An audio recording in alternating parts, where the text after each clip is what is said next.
আসুন দিদি। হ্যাঁ হ্যাঁ কাকু, কত হয়েছে? দিদি আপনার 60 টাকা হয়েছে। এই যে।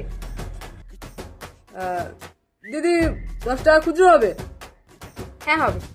এই নিন।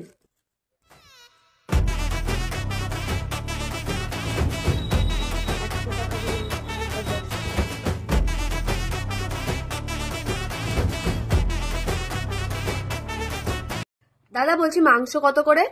মাংস আপনার 180 টাকা। 180? আচ্ছা দাঁড়ান, মা তো বললো 500 নিতে। 180 টাকা কেজি হলে দাদা বলছি 100 টাকার মাংস দিয়ে দিন। হ্যাঁ 100 টাকা। এ মানা, হ্যাঁ বলছি 17 টাকা করে শ হলে 450 কত দাম হয় একটু বলতো? 17 টাকা করে শ হলে 450 দাম। দাঁড়া আমি এক্ষুনি ফোনে করে দিচ্ছি। আরে এইটুকুনির জন্য আবার ফোন বের করছিস কেন? মুখে মুখে করে দে না।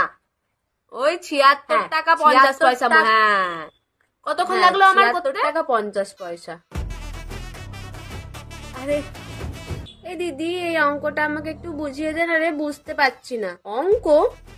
টিউশন পড়িস না তুই? টিউশন স্যারকে জিজ্ঞাসা করবি।